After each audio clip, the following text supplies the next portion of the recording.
আসন্ন জাতীয় সংসদ নির্বাচনে বিএনপির প্রাথমিক প্রার্থী তালিকায় নাম না থাকায় বিভিন্ন আসনে ব্যাপক ক্ষোভ দেখিয়েছে মনোনয়ন বঞ্চিতদের সমর্থকরা।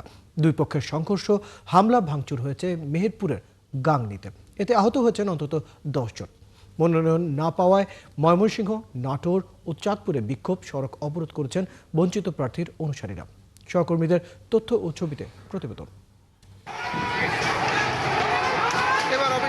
মেহেরপুর 2 আসনে বিএনপির মনোনীত সাবেক এমপি আজাদ হোসেন ও জেলা বিএনপির সভাপতি জাবেদ মাসুদ মিল্টনের কর্মীদের মধ্যে সংঘর্ষ হয়।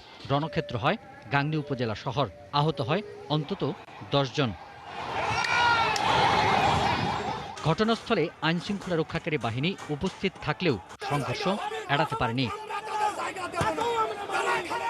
সাতক্ষীরা 3 আসনে কাজী আলাউদ্দিনের প্রার্থিতা বাতিল করে বিএনপির নির্বাহী কমিটির সদস্য ডাক্তার শহীদুল আলমের মনোনয়ন চেয়ে আধাবেলা হরতাল পালিত হয়েছে। হরতালের সমর্থনে সড়কে বিক্ষোভ করে হাজারো নারী পুরুষ।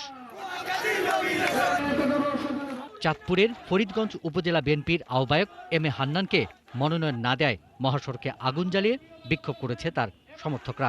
এতে বন্ধ হয়ে যায় যান চলাচল। তারা লায়ন হারুনুর রশিদের প্রার্থিতা বাতিল চান।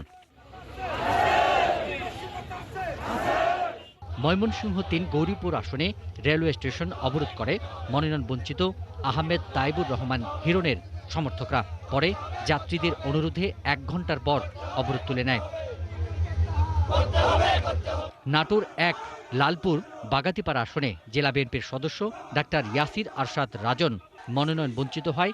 মহাসড়কে আগুন দিয়ে বিক্ষোভ করে সমর্থকরা। এই আসনে মনোনয়ন পেয়েছেন রাজনের বোন বিএনপির মিডিয়া সেলের সদস্য ফারজানা শারমিন পুতুল।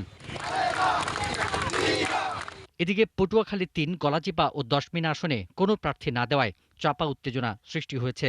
এটি গণ অধিকার পরিষদের সভাপতি নুরুল হক নূরের আসন হয়।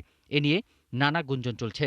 তবে নেতাকর্মীদের শান্ত থাকার আহ্বান জানিয়েছেন এ আসনে বিএনপির মনোনয়ন প্রত্যাশী দলটির কেন্দ্রীয় নির্বাহী কমিটির সদস্য হাসান মামুন। পিন্টু হাজং, ৭১।